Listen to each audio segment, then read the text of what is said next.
Assalamualaikum warahmatullahi wabarakatuh. Selamat pagi anak-anak. Baiklah, sebelum pelajaran dimulai, kita berdoa terlebih dahulu ya. Berdoa dimulai. Berdoa selesai. Terima kasih untuk anak Bapak yang sudah mengisi absen melalui Google Classroom. Ada satu teman kita yang tidak dapat hadir karena sakit. Mari kita doakan bersama agar ia cepat sehat dan dapat belajar seperti biasa. Materi yang akan kita bahas hari ini yaitu tentang siklus air.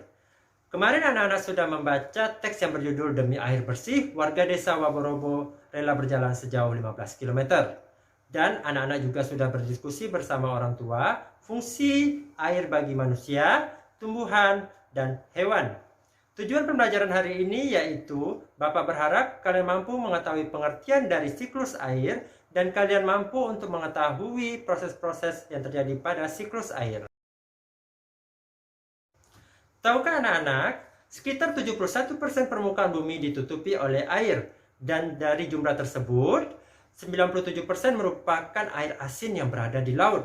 3%-nya merupakan air tawar yang berada di kutub. Sisa yang dapat kita gunakan berada di danau, sungai, dan air tanah. Manusia menggunakan air untuk berbagai macam kegiatan seperti mandi, minum, menyiram tanaman, serta mencuci atau lain-lainnya. Walaupun digunakan secara terus-menerus, air di bumi tidak akan habis. Hal ini terjadi karena adanya siklus air.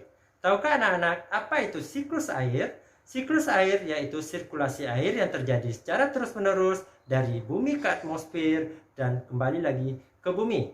Secara garis besar, siklus air dibagi menjadi 3, yaitu penguapan, pembentukan awan, dan terjadinya hujan.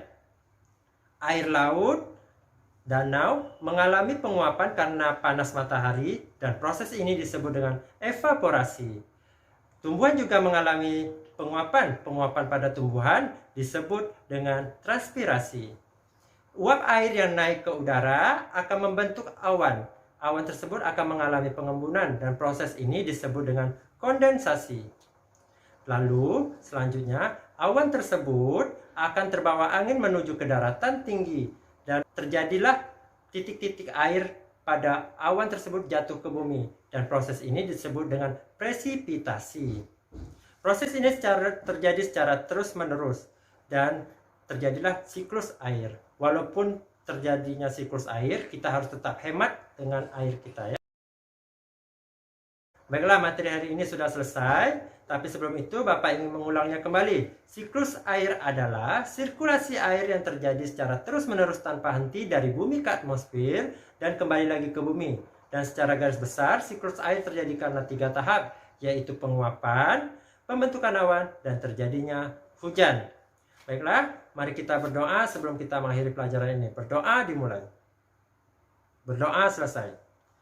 Anak-anak Bapak tetap patuhi protokol kesehatan karena kita masa pandemi seperti ini. Ingat 5M, mencuci tangan, memakai masker, menjauhi kerumunan, menjaga jarak, dan mengurangi mobilitas kita.